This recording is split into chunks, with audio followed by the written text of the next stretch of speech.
എല്ലാവർക്കും നമസ്കാരം. ഞങ്ങളുടെ പുതിയൊരു യാത്രാ വിശേഷത്തിലേക്ക് നിങ്ങളെ എല്ലാവരെയും ഞാൻ സ്വാഗതം ചെയ്യുകയാണ്.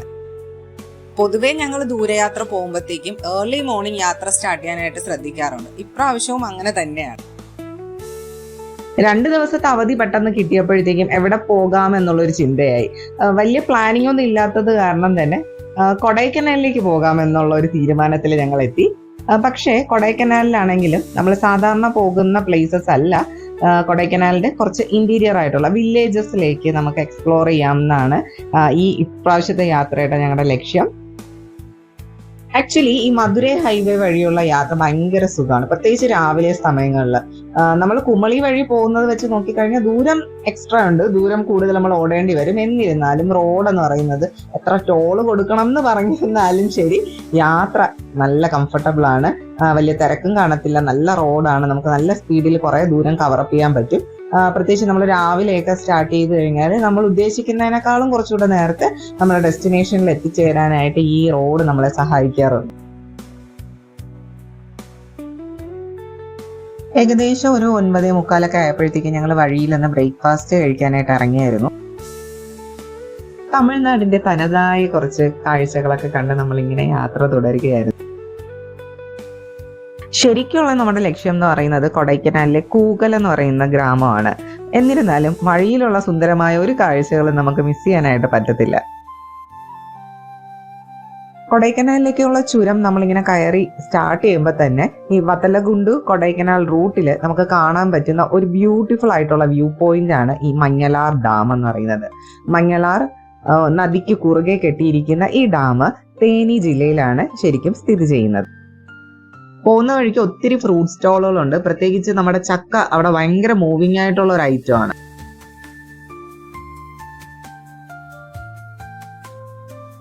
നമ്മളിപ്പോൾ സഞ്ചരിക്കുന്ന ഈ കൊടൈക്കനാൽ ഘാട്ട് റോഡ് എന്ന് പറയുന്നത് 56.8 കിലോമീറ്റർ നീളം വരുന്ന ഒരു റോഡാണ്. സ്റ്റേറ്റ് ഹൈവേ 156 എന്നും ഇതിനെ അറിയപ്പെടുന്നുണ്ട്. ഇതുവഴി പോകുമ്പോഴത്തേക്കും ഭയങ്കര ഭംഗിയാണ് രണ്ട് സൈഡും കാണാനായിട്ട്. പക്ഷെ അതുപോലെ തന്നെ ഡേഞ്ചറസും ആണ്. വണ്ടി ഓടിക്കുന്നവർ അത്രയും കെയർഫുൾ ആയിട്ട് തന്നെ ഓടിക്കണം. കാരണം അപ്പുറത്തൊന്നും ഇപ്പുറത്തൊന്നും വണ്ടി വരുമ്പോഴത്തേക്കും ആ ബെൻഡിങ് ഒക്കെ ഭയങ്കര കെയർഫുൾ ആയിട്ട് വേണം നമ്മൾ ഡ്രൈവ് ചെയ്യാനായിട്ട്. 21 ഹെയർ പിൻ വളവുകളുള്ള ഈ റോഡ് ചെന്ന് അവസാനിക്കുന്നത് നമ്മുടെ കൊടൈക്കനാൽ ഹിൽ സ്റ്റേഷനിലേക്കാണ്. അങ്ങനെ നമ്മൾ കൊടൈക്കനാൽ ടൗണിലേക്ക് പ്രവേശിക്കുന്നതിന് മുന്നായിട്ട് ഒരു ടോൾ ഗേറ്റ് ഉണ്ട്. അത് കഴിഞ്ഞ് ഒരല്പം കൂടെ ഫ്രണ്ടിലോട്ട് പോകുമ്പോൾ തന്നെ ഒരു വാട്ടർഫോൾസ് കാണാനായിട്ട് സാധിക്കും. പൊതുവെ കൊടൈക്കനാൽ വിസിറ്റ് ചെയ്യാൻ വരുന്ന ആളുകളെല്ലാം തന്നെ അവിടെ ഇറങ്ങി ഫോട്ടോ എടുക്കുകയൊക്കെ ചെയ്യാറുണ്ട്. ഞങ്ങൾ എന്നാലും ഇവിടെ ഇറങ്ങുന്നില്ല, കാരണം ഞങ്ങൾക്ക് കൂകലെത്തണം, നമുക്ക് അവിടെ ചെക്ക് ഇൻ ചെയ്യണം. നമ്മുടെ സ്റ്റേയിൽ ചെക്ക് ഇൻ ചെയ്യാനൊക്കെ ഉള്ളത് കാരണം നമ്മളിപ്പോൾ അവിടെ ഒന്നും ഇറങ്ങുന്നില്ല. സ്ട്രെയിറ്റ് ആയിട്ട് നമ്മുടെ ഡെസ്റ്റിനേഷനിലേക്ക് പോവുകയാണ്. ഞങ്ങൾ കൊടൈക്കനാലിൽ എത്തിയ സമയത്ത് ഭയങ്കര അങ്ങനെ ഒരു കോടയൊന്നും ഉണ്ടായിരുന്നില്ല. എന്നിരുന്നാലും നല്ല തണുപ്പായിട്ടുള്ള ഒരു ക്ലൈമറ്റ് തന്നെയായിരുന്നു. നല്ല ഒരു സൂത്തിങ് ആയിട്ടുള്ള ഒരു അറ്റ്മോസ്ഫിയറിലൂടെ ഡ്രൈവ് ചെയ്ത് ഇങ്ങനെ പോകാനായിട്ട് സാധിക്കും. കൂടാതെ കണ്ടില്ല, പുറത്തെല്ലാം നല്ല എപ്പോഴും പൂക്കളും പച്ചപ്പും ഒക്കെ ആയിട്ടുള്ള ഒരു കാഴ്ചയാണ്. അതുകൊണ്ട് തന്നെ ഡ്രൈവ് ചെയ്യുമ്പോഴും നമുക്ക് എന്താണ് ഒരിക്കലും ബോറടിക്കത്തില്ല. അങ്ങനെ നമ്മൾ ഇങ്ങനെ ഒരു പോയിന്റിൽ എത്തിച്ചേരും. അവിടെ നിന്ന് ഒരു യു ടേൺ പോലെ റൈറ്റിലേക്ക് നമ്മൾ പോകണം. എന്നാൽ മാത്രമാണ് നമ്മുടെ പൂമ്പാറൈ, കൂകൽ അങ്ങനെയുള്ള വില്ലേജസിന്റെ സുന്ദരമായ കാഴ്ചകളിലേക്ക് നമുക്ക് എത്തിച്ചേരാനായി സാധിക്കുന്നത്. ഈ യാത്രയിൽ നമുക്ക് ഒത്തിരി പൈൻ മരങ്ങളും യൂക്കാലി മരങ്ങളൊക്കെ കാണാനായിട്ട് പറ്റും. പളനിമല വ്യൂ പോയിന്റ് കഴിഞ്ഞ് മുന്നിലേക്ക് പോകുമ്പോഴത്തേക്കും ഇങ്ങനെ ഒരു സൈൻ ബോർഡ് കാണും. ഇവിടെ നിന്ന് റൈറ്റിലേക്ക് പോയി കഴിഞ്ഞാൽ കൂകൽ റൂട്ടിലേക്കും സ്ട്രെയിറ്റ് ആയിട്ട് പോയി കഴിഞ്ഞാൽ മന്നവന്നൂർ റൂട്ടിലേക്കുമാണ് പോകുന്നത്. നമ്മളിപ്പോൾ റൈറ്റിലേക്കാണ് പോകുന്നത്.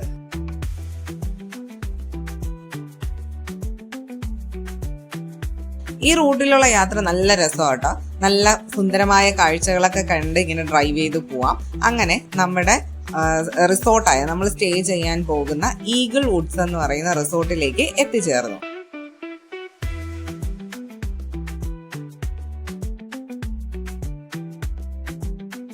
അങ്ങനെ ഞങ്ങൾ വണ്ടിയൊക്കെ പാർക്ക് ചെയ്തിട്ട് ചെക്ക് ഇൻ പരിപാടികളൊക്കെ പൂർത്തിയാക്കി തിരിച്ചു വന്നപ്പോഴത്തേക്കും കണ്ടോ, ഈ മരത്തിൽ ഈ ഒരാൾ മാത്രമല്ല കേട്ടോ, ഞങ്ങൾ വന്ന സമയത്ത് ഒത്തിരി മങ്കീസ് ഉണ്ടായിരുന്നു. ഇനി മുകളിലേക്ക് പോയി നമ്മുടെ റൂമിന്റെ പരിസരത്തുള്ള കാഴ്ചകൾ നിങ്ങളെ കാണിച്ചു തരാൻ പോവാണ്. കണ്ടില്ലേ, നല്ല ഗ്രീനറി നിറഞ്ഞ ഒരു ഓപ്പൺ സ്പേസ്, അതിന് ചുറ്റും ഫെൻസ് ചെയ്തതുപോലെ മലനിരകൾ. നല്ല ബ്യൂട്ടിഫുൾ ആയിട്ടുള്ള ഒരു വ്യൂ ആണ് അല്ലേ?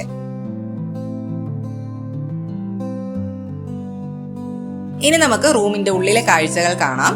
ആക്ച്വലി ഇതൊരു വുഡൻ ഹൗസ് എന്ന് പറയുന്ന കാറ്റഗറിയിൽ വരുന്ന റൂമാണ്. ഇതിനകത്ത് 5 to 6 മെമ്പേഴ്സ് വരെ താമസിക്കാനായിട്ട് പറ്റും. കാരണം ഇതിനകത്ത് 2 ബെഡ് വരുന്നുണ്ട്. ഞാനത് നിങ്ങൾക്ക് കാണിച്ചു തരാവേ.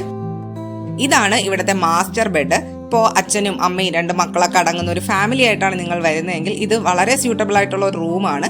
കാരണം അപ്സ്റ്റേഴ്സിലായിട്ട് ഒരു ബെഡ് കൂടെ സെറ്റ് ചെയ്തിട്ടുണ്ട്. അതും നിങ്ങൾക്ക് യൂസ് ചെയ്യാവുന്നതാണ്. താഴത്തെ ഫ്ലോറിലായിട്ട് 2 ചെയറും ഒരു ഗ്ലാസ് ടീപ്പോയും ഉണ്ട്. ഈ റൂമിന്റെ ഒരു 90% എലമെന്റ്സും വുഡൻ ടച്ചിൽ തന്നെയാണ് ചെയ്തിരിക്കുന്നത്. അതുകൊണ്ട് തന്നെ അതിന്റെ ഒരു പ്രത്യേക വൈബ് നമുക്ക് ഈ റൂമിനകത്ത് കിട്ടുകയും ചെയ്യും. മുകളിലേക്ക് വരുമ്പോൾ കണ്ടില്ലേ, നിലത്ത് ഒരു ബെഡ് സെറ്റ് ചെയ്തിട്ടുണ്ട്. അത് മാത്രമാണ് ആ അപ്സ്റ്റേഴ്സിൽ നമുക്കുള്ള ഒരു ഫെസിലിറ്റി എന്ന് പറയുന്നത്. പക്ഷേ അവിടെ ഇങ്ങനെ ഒരു ഡിം ലൈറ്റ് ഒക്കെ സെറ്റ് ചെയ്തിട്ട് അടിപൊളി ഒരു മൂഡാണ് അവിടെ വരുമ്പോൾ. നമ്മൾക്ക് ആക്ച്വലി 2 ബെഡിൻ്റെ ഒന്നും ആവശ്യമില്ല. എന്നിരുന്നാലും ഇങ്ങനെ ഒരു ഫെസിലിറ്റിയിൽ ഞങ്ങൾ ആദ്യമായിട്ടാണ് താമസിക്കുന്നത്. ഇങ്ങനെ ഒരു വുഡൻ ഹൗസ് വിത്ത് അപ്സ്റ്റേഴ്സിൽ ഇങ്ങനെ ഒരു ബെഡൊക്കെ സെറ്റ് ചെയ്തിട്ട്. പക്ഷെ അതുകൊണ്ട് മാത്രമാണ് ആക്ച്വലി ഞങ്ങൾ എന്ത് ചെയ്തത്, ഈ റൂം തന്നെ താമസിക്കാനായിട്ട് സെലക്ട് ചെയ്തത്. ഞങ്ങളെ പോലെ തന്നെ കേശൂട്ടനും ഇതെല്ലാം നന്നായിട്ട് ഇഷ്ടപ്പെട്ടിരിക്കുകയാണ്. ഇനി റൂമിന്റെ ഉള്ളിൽ ഞാനൊന്ന് ജസ്റ്റ് കാണിച്ചു തരാം. ഭയങ്കര ഒരു ലക്ഷറിയസ് സെറ്റപ്പ് ഒന്നും അല്ല ആക്ച്വലി അത് പറയുകയാണെങ്കിൽ. പക്ഷേ അതിനകത്തുള്ളൊരു രസമുണ്ട്. എന്ന് വെച്ചാൽ അതിനകത്ത് കൊടുത്തിട്ടുള്ള ഒരു ഹാങ്ങിങ് ലൈറ്റ് ആവട്ടെ, അതിൻ്റെ ആ ഒരു വുഡൻ സ്ട്രക്ചേഴ്സ് ആവട്ടെ, ഈ നേരത്തെ കാണിച്ചു തന്നില്ലേ മേളിലുള്ള ആ ഒരു ബെഡ് സെറ്റ് ചെയ്തിരിക്കുന്നത്, എല്ലാം ഒരു പ്രത്യേക ഒരു ഞാൻ പറയുക, അത് പുറത്തുള്ള ഒരു ക്ലൈമറ്റും എല്ലാം കൂടി ആ റൂമിലെ സ്റ്റേ എന്ന് പറയുന്നത് ഭയങ്കര രസമായിരുന്നു. കേശൂട്ടനാണെങ്കിൽ ആ മേളത്തെ ബെഡ് നന്നായിട്ട് ഇഷ്ടപ്പെട്ടു. രാത്രി ഇവിടെയാണ് കിടക്കുന്നതെന്നൊക്കെ പറഞ്ഞ് നേരത്തെ തന്നെ അത് റിസർവ് ചെയ്ത് വെച്ചു.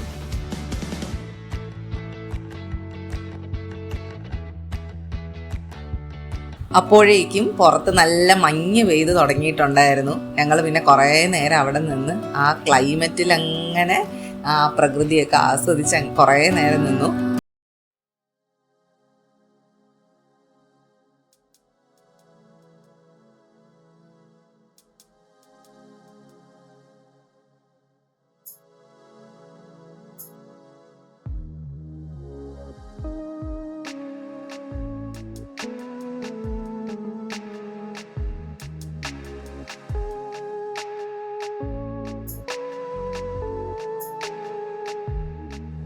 കുറച്ച് നേരം കഴിഞ്ഞപ്പോഴാണ് ഓർത്തത് വിശപ്പിൻ്റെ വിളി ഭയങ്കരമായിട്ട് തോന്നി തുടങ്ങിയെന്നുള്ളത്.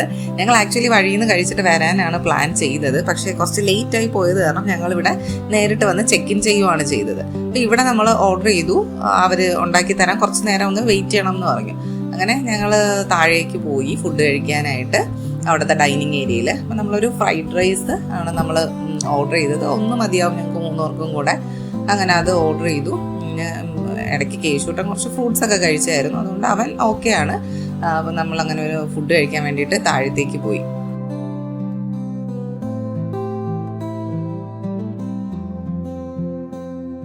ഇതാണ് ഇവിടുത്തെ ഡൈനിങ് ഏരിയ. ഇവിടെ ഇങ്ങനെ ഒരു കോമൺ ആയിട്ടുള്ള ഡൈനിങ് ഏരിയ ആണ് പ്രൊവൈഡ് ചെയ്തിട്ടുള്ളത്.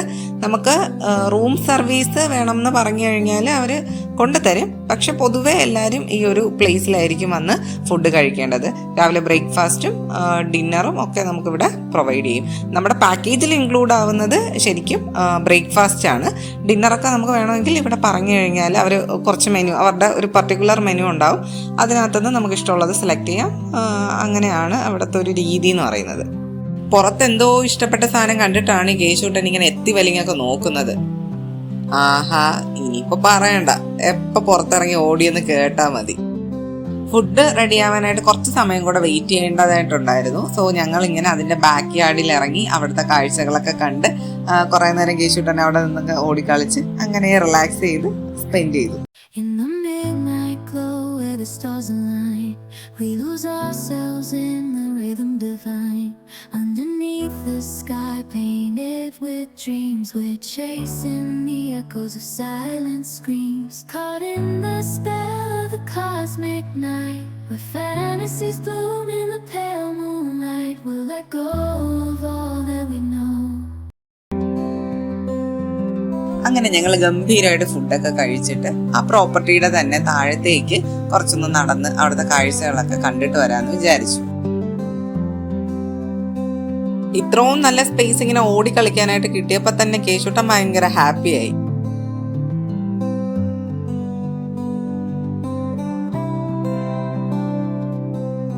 അവിടെ നിന്ന് ഒരല്പം ദൂരേക്ക് നോക്കിയപ്പോഴത്തേക്ക് 2 കാളക്കുട്ടന്മാർ അവിടെ നിന്ന് മേയുന്നുണ്ട്. എനിക്ക് തോന്നുന്നു ഇവിടുത്തെ കൃഷി ആവശ്യങ്ങൾക്കായിട്ടൊക്കെ ഇവിടുത്തെ ആളുകൾ വളർത്തുന്നതായിരിക്കും. ഇതാണ് ഇവിടുത്തെ എ ഫ്രെയിം കാറ്റഗറിയിൽ വരുന്ന കോട്ടേജുകൾ.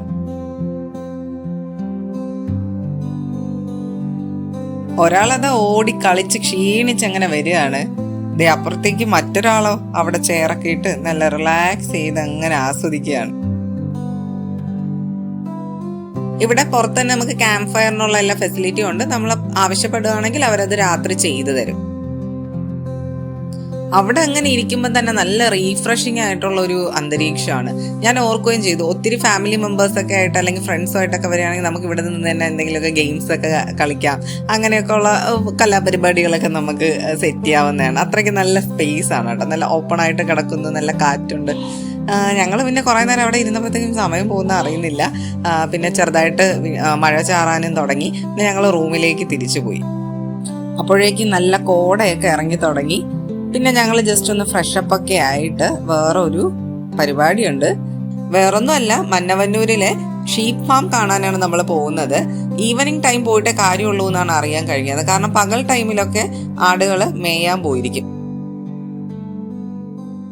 നമ്മൾ ഈ കടന്നു പോകുന്ന വഴി കണ്ടില്ലേ, സിറ്റി ലൈഫിൻ്റെതായ യാതൊരുവിധ തിരക്കുകളും ബഹളവും പൊല്യൂഷനും ഒന്നും തന്നെ ഇല്ല. ഭയങ്കര കാം ആൻഡ് ക്വയറ്റ് ആയിട്ടുള്ള ഒരു വില്ലേജ് ഏരിയ. അതുവഴി നമ്മളൊരു 6 കിലോമീറ്റേഴ്സ് പോകുമ്പോൾ തന്നെ നമ്മുടെ മന്നവന്നൂർ ഷീപ്പ് ഫാമിലേക്ക് എത്തിച്ചേരും. ഇന്ത്യൻ കൗൺസിൽ ഫോർ അഗ്രികൾച്ചർ റിസർച്ചിന്റെ കീഴിൽ 1965 ഇവിടെ ഇങ്ങനെ ഒരു ഷീപ്പ് ഫാം സ്റ്റാർട്ട് ചെയ്തത്. ഞങ്ങളിവിടെ എത്തിയപ്പോഴത്തേക്കും 4:15 പോയി. ആക്ച്വലി 4 മണിവരെ ഇവിടുത്തെ എൻട്രൻസ് ടിക്കറ്റ് കിട്ടത്തുള്ളൂ. അത് ഞങ്ങൾക്ക് അറിയത്തില്ലായിരുന്നു. പക്ഷേ കേശൂട്ടൻ്റെ ഒരു സങ്കടം കണ്ടപ്പോഴത്തേക്ക് അവർ പറഞ്ഞു, ഷീപ്പൊക്കെ പുറത്ത് നിൽപ്പുണ്ട്, നിങ്ങൾ വേണമെങ്കിൽ ജസ്റ്റ് ഒന്ന് അകത്ത് കയറി കണ്ടോളാൻ പറഞ്ഞു. ആ ഒരു ലക്കുള്ളത് കാരണം ഞങ്ങൾ പിന്നെ ഷീപ്പിനെ കാണാനായിട്ട് പോയി. കേശൂട്ടൻ മാത്രമല്ല, ഞങ്ങളും ആദ്യമായിട്ടാണ് ഒരു ചെമ്മരി ആടിനെ നേരിട്ട് കാണുന്നത്. ഏതായാലും വന്നത് വെറുതെ ആയില്ലല്ലോ എന്നോർത്ത് ഭയങ്കരമായിട്ട് സന്തോഷം തോന്നി. കാരണം ഇവന്മാരിങ്ങനെ ആ ഒരു താഴ്വാരത്തിൽ നിന്ന് ഇങ്ങനെ പുല്ല് കഴിക്കുന്ന കാണാൻ നല്ല രസമാട്ടോ. നമ്മൾ പിന്നെ ആദ്യമായിട്ട് ഇതിനെ കാണുന്നത് കൊണ്ടായിരിക്കും ആ ഒരു എക്സൈറ്റ്മെൻറ്റും ഉണ്ട്. നല്ല രസമുണ്ടായിരുന്നു.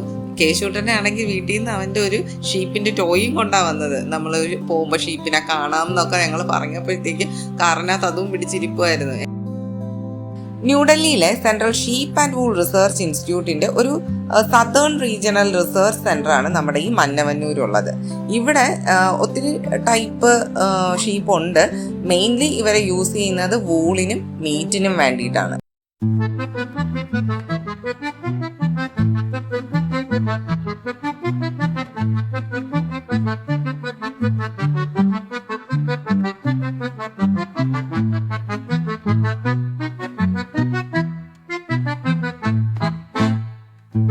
അങ്ങനെ ആടുകളെയൊക്കെ തിരിച്ച് ഷെഡിൽ കയറ്റുന്ന സമയമായി. ഒരു കെയർ ടേക്കർ ചേട്ടൻ കൂടെയുണ്ട്. ആടുകളൊക്കെ ഭയങ്കര ഡിസിപ്ലിൻ ആയിട്ടാണ് പോകുന്നത്, നമുക്ക് കണ്ടാൽ തന്നെ അറിയാം. കുറച്ച് സമയമാണെങ്കിലും ഇവിടെ സ്പെൻഡ് ചെയ്തത് വളരെ ക്വാളിറ്റി ആയിട്ടുള്ള ഒരു സമയമായിട്ടാണ് ഞങ്ങൾക്ക് തോന്നിയത്. ഇവിടെ വേറെയും ഒത്തിരി കാഴ്ചകളുണ്ട്. മെയിനായിട്ട് ഞങ്ങൾ വന്ന വേറൊരു കാര്യം എന്ന് പറയുന്നത്, ഇവിടെ ഒരു റേബറ്റ് ഫാം ഉണ്ട്. അപ്പോൾ അതുകൂടെ കേശുകൊണ്ട് കാണിച്ചു കൊടുക്കണമെന്നൊരാഗ്രഹം ഉണ്ടായിരുന്നു. ഇന്ന് പിന്നെ സമയം കിട്ടിയില്ല. നാളെ പറ്റിയാൽ ഒന്നുകൂടെ വന്ന് ആ റാബിറ്റ് ഫാം ഒന്ന് കാണണമെന്ന് ആഗ്രഹമുണ്ട്. നടക്കുമെന്ന് അറിയത്തില്ല, നോക്കാം. അവിടെ നിന്ന് ഞങ്ങൾ നേരെ പോയത് കൂഗൽ ലേക്ക് കാണാനാണ്. നമ്മുടെ നാട്ടിൽ ഇതിലും വലിയ ലേക്ക് ഉള്ളത് കൊണ്ടാണോ അല്ലെങ്കിൽ മൂടൽ മഞ്ഞ് അങ്ങനെയുള്ളൊരു ഇതൊന്നും ഇല്ലാത്തത് കാരണമാണോ എന്തോ, ഞാൻ പ്രതീക്ഷിച്ച അത്ര ഒരു എഫക്റ്റ് എനിക്ക് ആ വ്യൂവിലൊന്നും കിട്ടിയില്ല. സംഭവം നല്ല ഭംഗിയൊക്കെ ഉണ്ട്, എന്നാലും എൻ്റെ പ്രതീക്ഷയ്ക്ക് അത്ര ഒത്തില്ല എന്നാണ് ഞാൻ പറഞ്ഞത്.